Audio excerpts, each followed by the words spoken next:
Since Oda doesn't seem to enjoy diving too deeply into romantic relationships in One Piece, all we can do is speculate about which ships might actually sail in the story. And what about you? Do you have a couple you'd like to see by the end of One Piece? If you're curious, come with me, and I'll show you literally every ship that exists in the anime, Mihawk and Perona.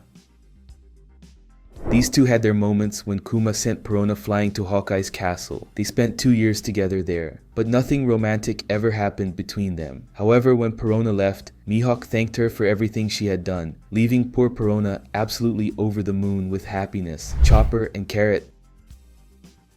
This is a couple I don't really ship, mostly because they seem more like friends than anything else. Fans created this ship because the two share some similarities. After all, they're both talking animals. But beyond that, there's not much they have in common. Chopper and Tristan. Now we're talking about someone who could actually end up with Chopper. Tristan is the reindeer mink who made Chopper's little heart race. Honestly, if Chopper wanted to, he could totally win her over. Who could say no to Chopper anyway? Ace and Yamato.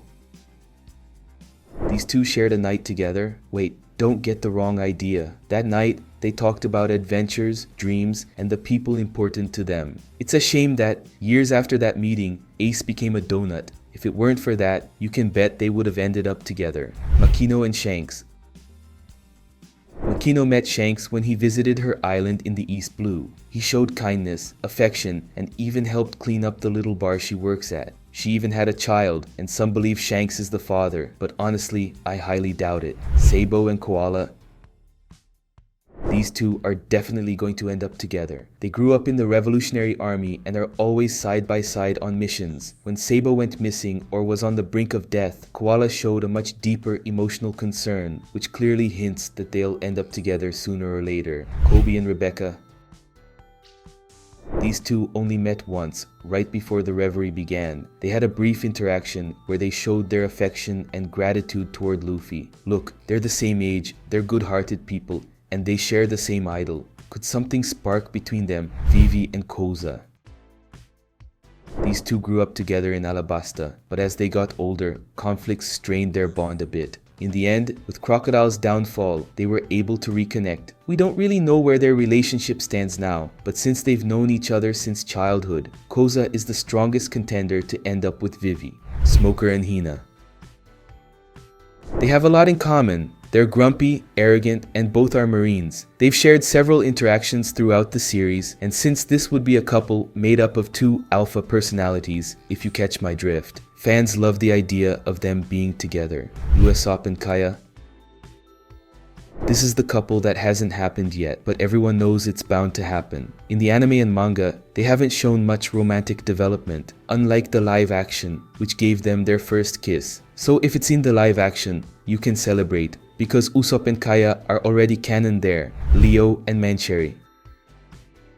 These two are none other than the primary representatives of the Tontata tribe. On one side, you've got the brave warrior Leo, one of the commanders of the Straw Hat Grand Fleet. On the other, the kind and gentle Princess Mansherry. Tell me this wouldn't make for an awesome couple. Luffy and Nami.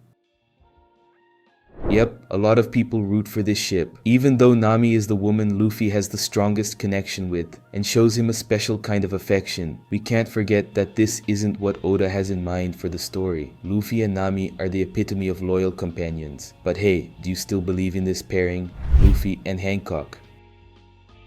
On one side, we have the pirate empress, who despite her stunning beauty and being desired by 98% of the men in the world, is completely devoted to her unshakable love for Monkey D. Luffy. Luffy, on the other hand, has never paid her any attention and has no intention of pursuing romance. Still, even though Luffy doesn't care about Hancock's love, I firmly believe these two will end up together by the end of the anime. It's clear how much Hancock loves him. She literally does everything to catch Luffy's attention and win the affection of the Straw Hat Captain. So I think that in the future, once Luffy has achieved his greatest dreams, becoming the Pirate King and attaining total freedom, he'll start to reconsider what to do with his life after fulfilling all his goals. From that point, it's likely he'll embrace a life entirely different from what he's known, where he could settle down and live more peacefully, perhaps alongside a wife and children. And who better for that role than Boa Hancock, the woman who has always loved him so intensely, Robin and Law. Many fans believe this ship could happen, mostly because of their matching styles. Seriously, just looking at their designs and aesthetics, they really seem to fit together. Not to mention that both of them share an interest in uncovering the true history of the world, which could deepen their connection and spark a potential relationship. Jinbe and Robin.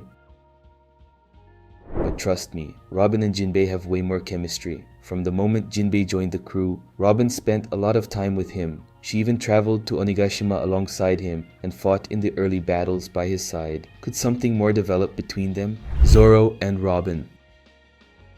When Robin first boarded the Going Merry, there were a few moments between her and Zoro that hinted at something more significant. On one side, you have the fearless swordsman, the epitome of an alpha male. On the other, you have an incredibly intelligent and serious archaeologist who occasionally reveals the warmth of her heart with a charming smile. So tell me, wouldn't these two make a fantastic couple to watch? Zoro and Perona. Following Mihawk's path, Zoro spent 2 years with Perona. Since he trained at the castle where she stayed, Zoro had to put up with her for 2 whole years. Plus, when Zoro had to return to Sabaody, Perona was the one who took him there, mainly to ensure he wouldn't get lost. This gave us some fantastic moments that make us root for this pair even more. Zoro and Tashigi.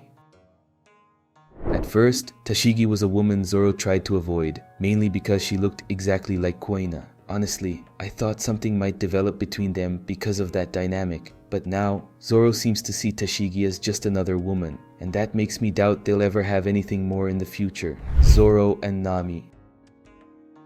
We long dismissed any possibility of this pairing, but then the live-action series came along, bringing plenty of scenes between Zoro and Nami that reignited fans' enthusiasm for this ship. And man, in the live action, they became great friends. Could Oda be planning something for them down the line? Zoro and Hiyori?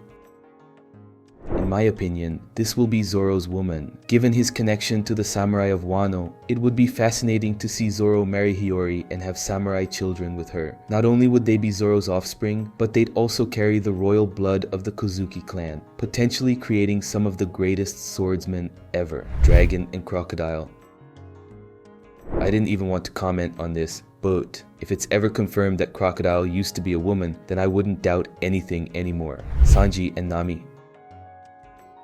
Now, moving on to Sanji's potential pairings, we have Nami. This is a couple that I have to admit would be pretty fun to see. Among all the women Sanji flirts with, I feel there's something slightly different when it comes to Nami. Maybe it's because of everything they went through together during Whole Cake. Anyway, this is a pairing I'm genuinely torn about. Part of me wonders if I'd like to see them together or not. Sanji and Viola. Back in Dressrosa, Sanji almost ended up with Viola. Among the countless women Sanji has flirted with, she was one of the few who actually liked him. It's a shame that after that, nothing else about them was ever explored. Sanji and Ivankov. Although I think this is a wild idea, many people would love to see it happen. Well, it's true that Sanji spent 2 years under Ivankov's watch, but I highly doubt he'd switch sides at this stage of the game. Sanji and Pudding. This is probably the best match Sanji could have. Even more than Viola, Pudding was the one who cared the most about our beloved chef. Given everything they went through together in Whole Cake, it's likely that, in the end, they'll wind up together. In my opinion, she should be Sanji's wife by the end of the series. Kaido and Linlin. Since their days in the Rocks Pirates, these two have always gotten along. It's a pity that along the way, they ended up clashing. But in Wano, they made amends, which even brought Kaido to tears when he saw Linlin had been defeated. If they managed to survive the magma in Wano, who knows? They might come back stronger and more united than ever. Now I ask you, out of all these couples, if you had to choose just one, which would you want to see come true by the end of the series? Comment below. Think carefully, because it has to be just one, okay? While you're at it, take a quick moment to hit that subscribe button. This way, YouTube will always send you our content. It's simple, quick, and helps us keep delivering top-notch content on the channel. Anyway, thanks a lot for your attention, a big hug, and see you next time.